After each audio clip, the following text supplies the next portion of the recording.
Adam stood near the grand pillars of the alien palace, trying not to look out of place. He was the only human there. The hall was massive, glowing green stone walls, golden chandeliers that floated mid-air, and long tables full of strange and colorful food. Alien nobles in fine robes filled the room with laughter, whispers, and cold stares.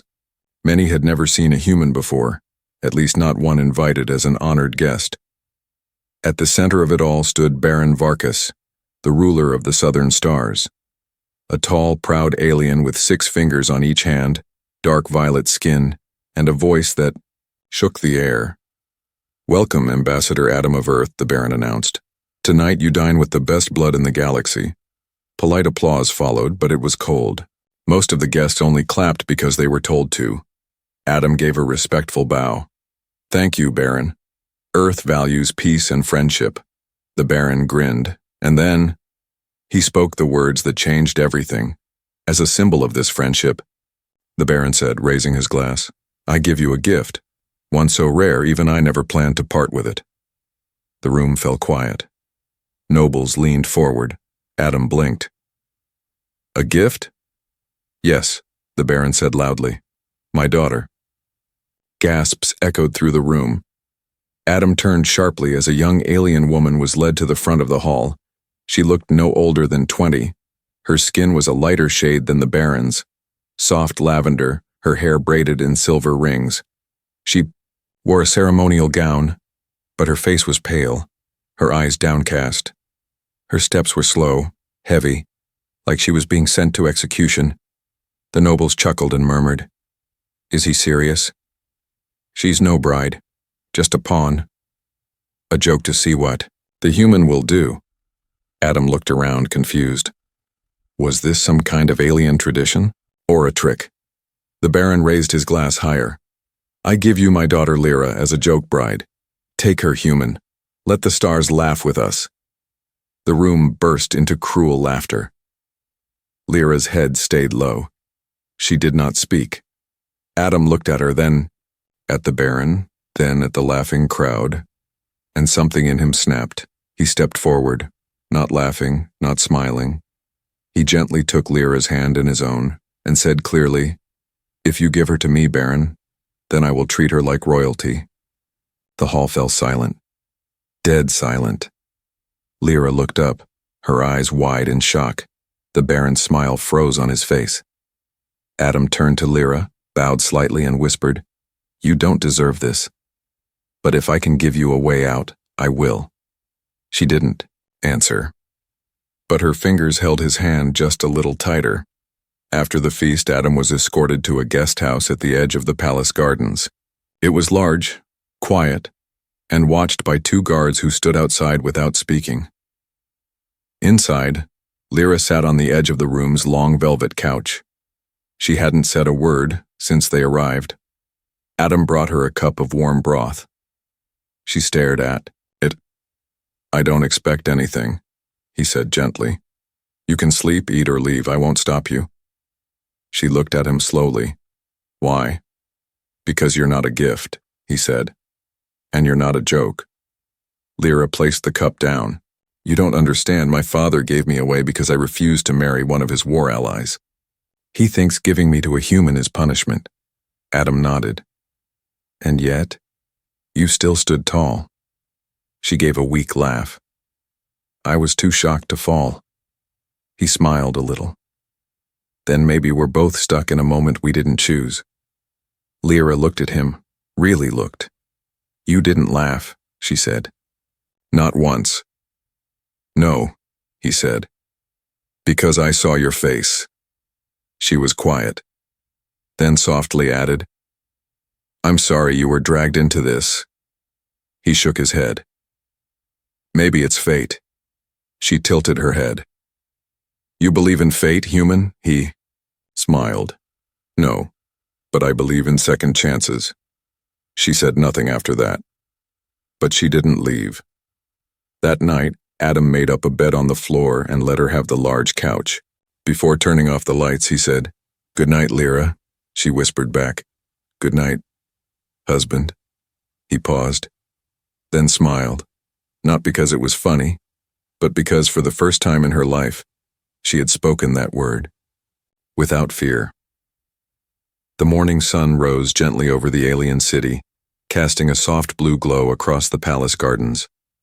Birds with crystal-like feathers flew low, singing notes that sounded almost like wind chimes. But inside the guest house, things were still. Adam was already awake, sitting at the long dining table with a steaming cup of black tea. He had slept on the floor with only a blanket and a coat. His body ached, but he didn't mind. On the couch behind him, Lyra shifted under the covers. She sat up slowly, blinking in the morning light. Her silver eyes found Adam, and for a moment she looked confused. "You're still here," she said. Adam smiled gently. "Of course. Where else would I go?" She sat up straighter. "Most men would have left, or touched me in the night." "I'm not most men," he replied. She looked away, brushing a hand through her silver hair. "You know this is a joke, right? I wasn't really given to you. It was only to shame me. And you." Adam nodded. "Yes. But if it's a joke, we can choose not to laugh." She tilted her head. "What does that mean?" "It means we can make this marriage real, if you want." Lyra blinked. "Why would you want that?" Adam took a slow sip of tea before answering. "Because I think you deserve to be treated with respect.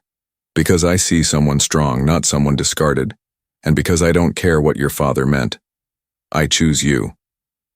She stared at him, unsure whether to feel touched or scared. "Don't know how to be a wife," she said quietly. "Then we'll figure it out together," he said. The days that followed were strange, but soft. They cooked meals together using human rations and alien herbs. Lyra burned the bread twice and laughed for the first time when Adam teased her.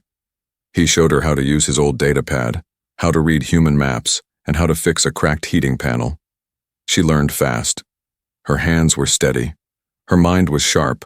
She, in return, taught him how to speak a few words of her language. Simple greetings. Ancient proverbs. One of them meant, "The star that falls may still light the sky." Adam liked that one most. But at night, she still sat far from him. She watched the fire from the corner of the room, curled under blankets, never letting herself fully relax. One evening she asked him, "What kind of woman would you have married on Earth?" Adam smiled. "Someone brave. Someone who speaks with her eyes before her mouth. Someone who's lost everything, but still stands." Lyra blushed. She looked down. "Sounds like a woman who doesn't exist." He turned to her. "I think she does." A week after the banquet, Baron Varkas didn't send for them. No messages, no orders, no instructions. It was like he had already forgotten about them. But the guards remained outside, watching, prisoners in comfort. Lyra said nothing about it, but Adam saw the way her eyes shifted when she looked at the gates. "He's waiting," she said one night. "He thinks this will break me, that I'll beg to come back, that I'll run." "Will you?" Adam asked. She shook her head. "No." Then, for the first time, she walked over and sat beside him. Close, not touching, but close. Later that same night, as Adam laid down on the floor, she spoke softly into the dark. "You don't even look at me the way others do." "Because you're not an object," he said. "You're a person, a woman, a warrior, even if they tried to make you something else." There was a long pause, then she said, "Thank you, husband." He turned his head toward her. "Sleep well, Lyra." This time she replied with no hesitation. "I will." And that was how the joke marriage began, with two strangers, one gift, one insult, and something neither of them expected, respect. Lyra woke before sunrise. She stood near the window watching the sky change from dark blue to gold. The twin moons were still fading behind the distant cliffs. For a long time she said nothing, just stood still. Adam was asleep on the floor behind her, blanket over his shoulders, his breathing calm and steady. She watched him from the corner of her eye. A strange feeling moved in her chest. Not fear, not confusion. Something gentler. Something she wasn't trained for. Later that morning, Adam prepared breakfast, flatbread, fruit, and warm tea. He placed the plate in front of her with a small smile. "Good morning, Princess." She narrowed her eyes slightly. "Don't call me that." "Why not?" he asked playfully. "Because I never was one," she said. She sat down, tearing a piece of bread slowly. "My father has many daughters, but I was born from a servant. He raised me in the palace, but not like royalty. I wasn't meant to be loved. I was meant to be useful." Adam watched her quietly, letting her speak. "I was trained to obey, to remain quiet, to listen, to wear the finest gowns but never have a voice." Her hands curled into fists. "They didn't want me to think, just to please." She looked up at him. "So when you gave me a room, food, and silence, I didn't know what to do." Adam leaned forward. "You didn't have to do anything, that's the point." She blinked.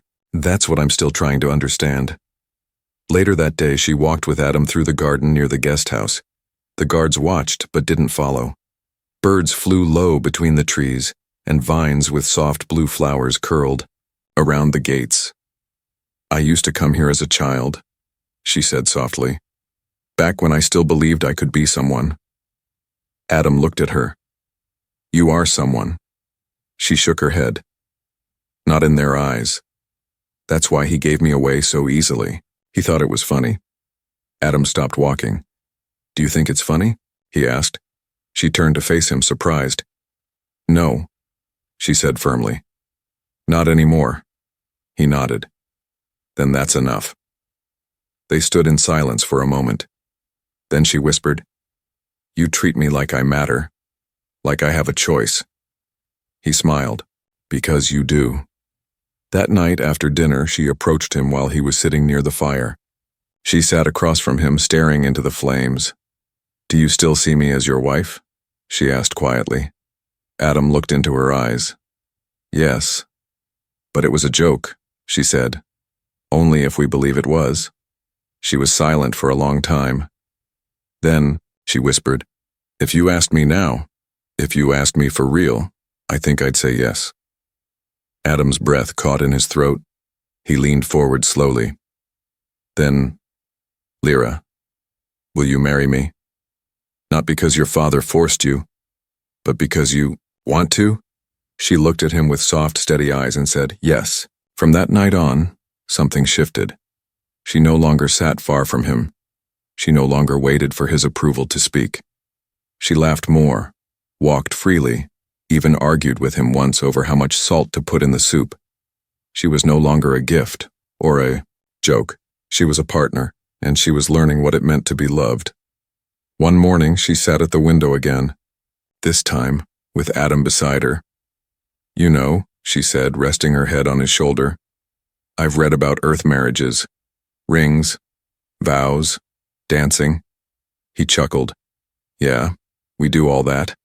Though I never thought I'd be married on a planet with 2 moons and violet flowers." She reached for his hand and smiled. "Maybe we can make our own tradition. I like that idea." She leaned closer and whispered, "You gave me freedom, but I gave you something too." He raised an eyebrow. "What's that?" She placed his hand gently over her stomach and said, "A beginning." The air felt warmer that morning, not from the sun, but from something growing between them. Lyra moved around the guest house with quiet grace, her steps light, her face soft. Adam watched her from across the room as she hummed a melody he had never heard before. It wasn't joyful, but it wasn't sad either. It was alive. He smiled. "What's that song?" She looked up, surprised. "An old lullaby. My mother used to sing it before the servants took me away." Adam stood and walked over. "I've never heard anything like it." Lyra looked into his eyes. "That's because it was only sung to daughters they wanted to keep." Later, they sat in the garden again, close together. hands brushing in the grass. A soft breeze blew, flower petals around their feet. Lyra turned toward him suddenly. "I want to tell them." "Who?" Adam asked. "The nobles. My father. Everyone." He frowned. "Tell them what?" "That I'm not a joke bride. That I chose to stay. That I chose you?" Adam looked concerned. "Are you sure that could stir trouble?" "I'm not afraid anymore," she said. "They laughed when I was given away. Let them see me now." He gently took her hand. "Then we'll do it together." That afternoon, they walked hand in hand through the palace gates, past stunned guards who didn't dare stop them. Inside the grand hall, nobles whispered and turned. All eyes followed them. Baron Varkas sat on his tall throne, bored, until he saw who approached. The crowd fell silent. Lyra stood tall beside Adam and raised her voice. "I am not a gift. I am not a joke. And I am not ashamed." Gasps echoed around the hall. "I chose this human, I chose this marriage, and now I carry his child." The Baron's eyes widened. Whispers exploded around the room like wildfire. "She's pregnant? With a human's child? Impossible. Unheard of." Adam stepped forward, standing at Lyra's side. "You gave her to me as a mockery," he said calmly. "But I received her with honor." Baron Varkas stood slowly. "This union was never real."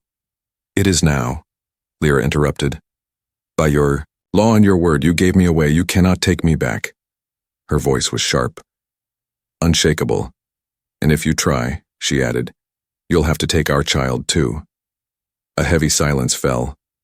The Baron stared at them, lips thin, but he said nothing. Because he couldn't. Back in the guest house, Lyra sat by the fire, her hands gently resting on her stomach. She stared into the flames, breathing slowly. Adam poured her tea and knelt beside her. "You were incredible," he said softly. She didn't smile. "I was terrified. But you didn't show it." She looked at him. "That's because you were beside me." He reached for her hand. "You don't have to fight alone anymore." She finally smiled. "I know." Then her voice softened. "I still don't know what kind of mother I'll be." Adam nodded. "Me neither. For being a father." They both laughed gently. Lyra looked down, her eyes glistening. "But for the first time, I want to try." That night they lay together under a single blanket, the fire crackling beside them. Not as strangers, not as mock husband and wife, but as two souls who had survived mockery, silence, and fear, and found something stronger in each other. Not planned, not forced, just real. The sun rose over the alien city like a soft fire. In the guest house, Lyra stood before a mirror, her hand resting gently over her stomach. She had never imagined this. Not the child growing inside her, not the warmth in her chest, not the human sitting across the room humming as he polished his old boots. Adam looked up. "You okay?" She turned, her eyes thoughtful. "I'm not just carrying a child, am I?" He stood and walked to her side. "No, you're carrying something bigger." She gave him a puzzled look. "You're carrying proof," he said, "that two worlds, so different, so distant, can create something together." She looked down, her voice quiet. "Will they accept it?" He gently touched her face. "If they don't, then we protect it. Together." News of the pregnancy had already spread beyond the palace walls. Servants whispered, nobles gossiped, some were furious, others fascinated, but most were simply afraid. A child born from human and alien blood? What would it become? Some said it would be a threat. Others said it would be a miracle. But the child wasn't even born yet, and already it was being judged. Baron Varkas called for them 3 days later. In the center throne room with dozens of nobles watching, the Baron stared at Lyra with eyes that no longer looked amused. "You carry this human seed? Lyra stood tall. I carry a child. My child. The Baron's voice hardened. It will never be accepted here. You are destroying our bloodline. Adam stepped forward. Then we'll leave. Everyone gasped. The Baron raised a hand. You think you can run with my daughter and defy the law of this planet? Lyra answered firm and clear. You gave me away. Remember? You laughed when you did. She stepped closer. But now that something real came from it, you're afraid. Gasps again. Lyra continued. I was never good enough for your throne, but now you fear what my child will become. The Baron clenched his fists. That child is an abomination. No, Adam said. That child is hope. After the argument, guards followed them back to the guest house. They weren't arrested, but they weren't free either. Lyra sat by the window for hours silent. Adam brought her water and sat beside her. I've started thinking about names, she whispered. He smiled softly. You have? Yes. One, from my world. One from yours. Maybe both. She looked out the window. This child will walk 2 worlds, carry 2 names, 2 bloodlines. She turned to him. I want them to know they were born from strength, from choice, not from a deal, not from shame. Adam nodded. Then let's build a life that proves that. They began packing that night. Only a few clothes, his data pad, her old charm necklace, a piece of fabric from the first day they cooked together. The rest didn't matter. What mattered was where they were going, not back to Earth, not to stay in the palace, but somewhere new. A border colony, neutral ground, a place where humans and aliens traded, worked, and sometimes fell in love. As they prepared to leave, a quiet knock came at their door. It was not a guard. It was an elder noblewoman, wrinkled skin, deep green eyes, and a cane made of bone. I served your mother, she said to Lyra. Lyra froze. You knew her? The woman nodded. She was stronger than anyone knew. And now, so are you.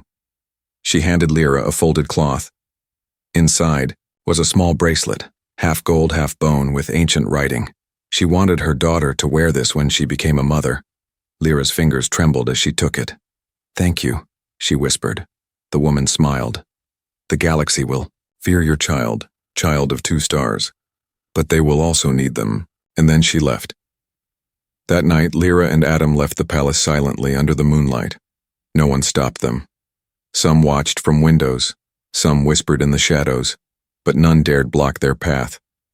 Because they weren't just leaving. They were starting something.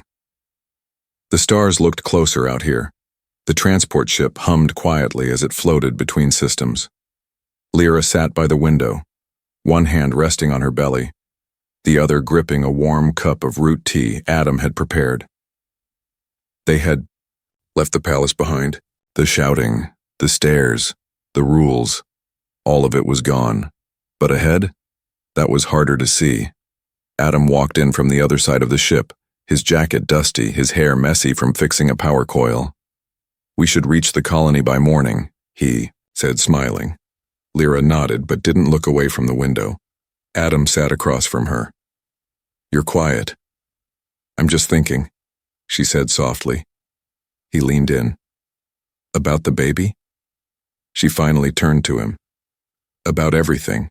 They had traveled through 2 star systems already, dodging patrol ships and keeping a low profile. Their names were now whispered across half the sector. Runaway alien noble with a human husband. Child of mixed blood, some called them rebels. Others called them cursed. But a few? They called them important. That night, the ship passed through a nebula. Colors swirled outside the windows like painted clouds, violet, gold, green. Lyra stood up, staring in awe. I've never seen anything like this. Adam joined her. It's called the Whispering Veil. Old smugglers say if you listen closely, the stars speak. Lyra tilted her head. What did they say? Adam grinned. Mostly insults and bad advice. She laughed, then grew quiet again. I've always been told who I am, she said. What to wear, what to say, who to please. She touched her belly. But this child, They'll be born free, right? Adam stepped beside her. Only if we stay strong. Together. Suddenly, an alarm blinked red on the console. Adam rushed to the panel. Small ship approaching. Not military. Civilian tag, but signal is strange. Lyra looked concerned. What does it want? Adam tapped a few buttons. They're asking to dock. Do we let them? Adam paused. We're in deep space. If they're a threat, we don't have much defense. Lyra touched his arm. Then I'll stand beside you. He smiled. Of course you will. The docking hatch opened with a soft hiss. Out stepped a cloaked figure, tall, thin, alien, but older, silver crests on his head, and a walking staff, made of stone and light. He lowered his hood. My name is Eldrin, he said in a calm voice. I heard the child of two worlds is coming. Adam frowned. How did you find us? Eldrin smiled gently. Some news travels faster than ships. Lyra stepped forward, protective. What do you want? To help, Eldrin said. They exchanged long, cautious stares. Then he added, You have no idea how important this child is. Inside the ship, over a shared meal, Eldrin explained. I once served on the Galactic Council. I left when I realized how deep the hatred ran. He looked at Lyra. A child like yours, part human, part royal alien blood, can break that hatred. He turned to Adam. If raised right, they may unite what war has divided for centuries. Adam frowned. We're not building an army, we're just trying to protect our family. Eldrin nodded. Of course, but remember, sometimes a single family can change history. Lyra whispered. We didn't ask for this. Eldrin looked at her kindly. And yet it found you. Before leaving, Eldrin gave them a gift. A silver cube. Inside this, he said, is a name. An ancient name. It belongs to no world. And every world. He looked at Lyra. When the time comes, speak it, and the stars will listen. Then he stepped back into his small ship and disappeared into the nebula. As silence returned, Lyra stood by the window again. I never wanted power, she said. Adam wrapped an arm around her. Then let's raise a child who doesn't want it either, but knows how to use it for good. She rested her head on his shoulder and whispered, We'll teach them love first. The twin suns were just rising when the ship landed on Haven 7. It was a quiet colony, far from royal eyes, far from war. A place built by farmers, traders, dreamers, and those who had no home left. Adam stepped out first, hand shielding his eyes. From the soft light, Lyra followed slowly, wrapped in a long cloak. Her steps were slower now. He stayed close to her side, one hand at her back. You okay? He asked gently. She nodded. The child wants to come soon. I can feel it. He squeezed her hand. Then we're right on time. The couple found a home near the edge of the colony, small, old, but safe. The roof was rusty, the lights flickered, and the garden was overgrown. But it was theirs. They spent days cleaning, fixing, preparing. They laughed more, argued sometimes, hugged often. Every night, Adam would sit beside Lyra and talk to her belly. You're going to be strong like your mother, he'd whisper, and maybe a little stubborn like me. Sometimes Lyra would add, and curious, like all children of two worlds. The baby came during a storm. Rain fell heavy outside. Wind howled like wolves. But inside, there was only silence and firelight. Lyra gripped Adam's hand as pain overtook her. It's time, she gasped. Adam stayed beside her the whole time, wiping her brow, whispering calm words, helping her breathe. The storm roared louder, and then, suddenly, a cry. A new voice entered the universe. They held the baby together, wrapped in warm cloth. Skin soft and glowing, eyes unlike either of theirs, gold and silver at once. Adam's voice cracked. She's perfect. Lyra, exhausted, whispered, She's the start. Word of the child spread, not through media, not through royals, but through stories. Traders spoke of a baby born from 2 stars. Soldiers told tales of a mother who defied a baron and chose love. No one knew where they were, but everyone wanted to know when they would appear again. Some called the child the bridge, others the starborn. Some feared her, some worshipped her. One day, years later, a small alien boy approached their home. Thin, dirty, eyes wide with fear. Lyra opened the door. "Are you lost?" "My family is gone," the boy said. "I heard you help people." Adam came up behind her. "We do." Without asking more, they let the boy in. That was the first. More came. A child with burns, a girl who spoke no known language. A soldier who had forgotten how to sleep without nightmares. Their little home became something else, a place of healing, a place of beginning. Their daughter grew up surrounded by voices, languages, and stories from many worlds. She learned to speak with her hands when words failed. She learned to fight, not with fists, but with truth. She never wore a crown. She never asked for one. But people followed her anyway, because she listened, because she loved, because she carried 2 bloodlines in her heart and walked with both.